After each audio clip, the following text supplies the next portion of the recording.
Welcome to Worldwide Birds, your home for the sights and sounds of the bird world. From stunning feathers to fascinating facts, let's take flight together.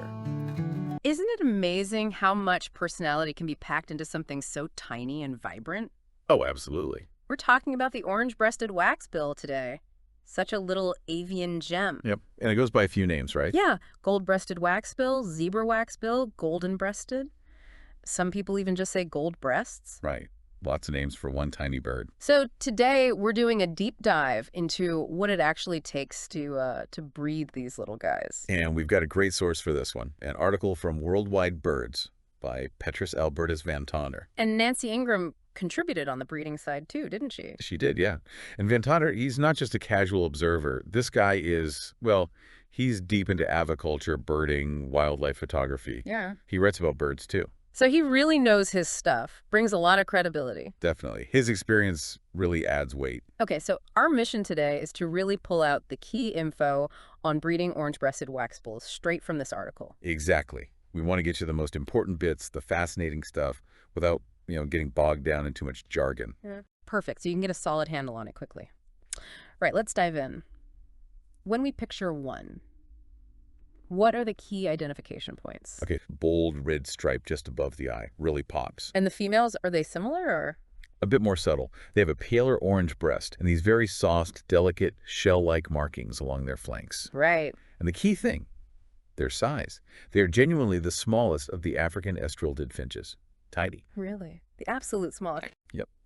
And if you're thinking of keeping them, they have a decent lifespan in captivity, usually around 6 to 10 years. 6 to 10 years. That's okay. So let's say someone is thinking about breeding them. What are the big hurdles Van Tonder highlights from his experience? He flags 3 main issues that often trip people up. First, egg binding in females. That's when they struggle to lay an egg. Ouch. Sounds serious. It can be. Second, nest abandonment. Parents just leaving the nest. And third, providing enough of the right kind of live food for the chicks. That's a big one. Right, live food. Let's talk about egg binding first. What does the article suggest for dealing with that? Well, it's interesting because the solution seems to depend on the setup. Are you using a big planted aviary or smaller cages? Okay. In his large planted aviary, Van Tonder found something pretty simple, actually. He adds just a little bit of cod liver oil to their seed mix every week. Cod liver oil on the seeds. Yep, just a touch, weekly, all year round. He says it really helps prevent egg binding in that aviary setting. Huh. That's unexpected. How does that compare to cage breeding? In cages, it's a bit different. The focus tends to be more on providing a good quality soft food that's specifically fortified with vitamin D3 and calcium. Why the focus on soft food in cages? Because in a smaller space, the birds are generally more likely to consistently eat the soft food you provide.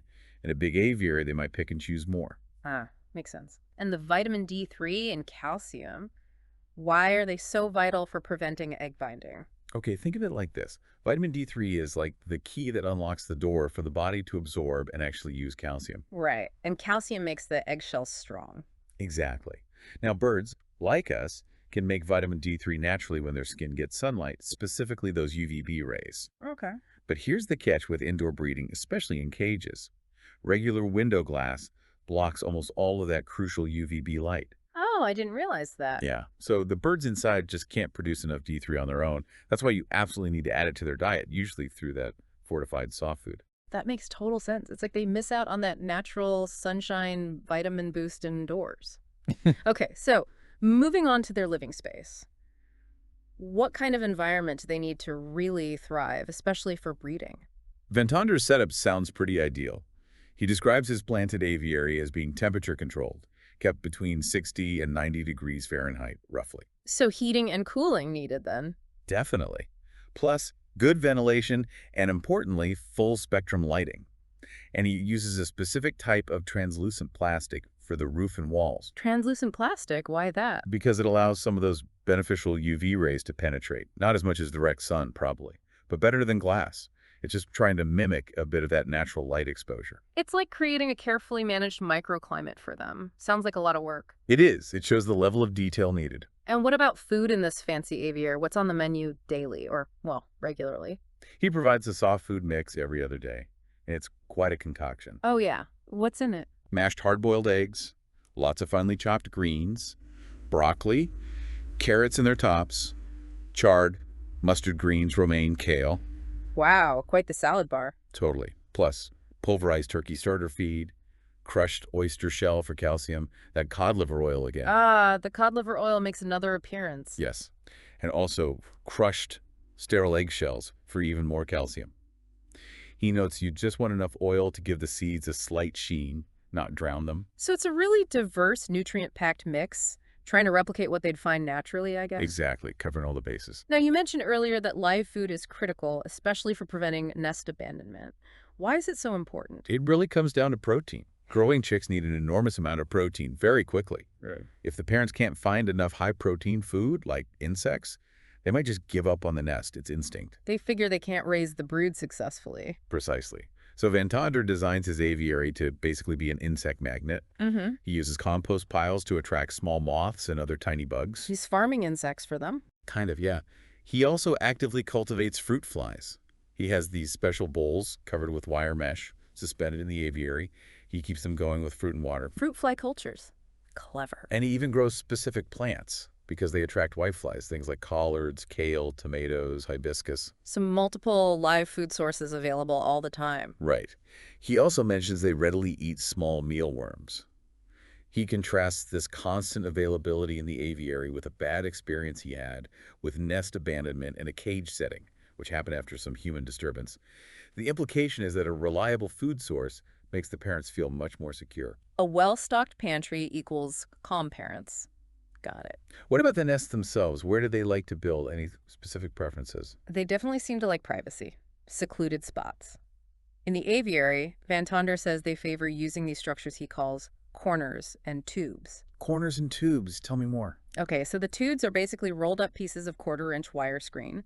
He covers them with shade cloth and fake leaves, adds a perch, and puts a small open-style nest inside. Like a little leafy tunnel with a nest. Exactly. And the corners are made from 1/2-inch wire screen, shaped into a square or triangle, with the edges smoothed, of course, again, covered with shade cloth and foliage.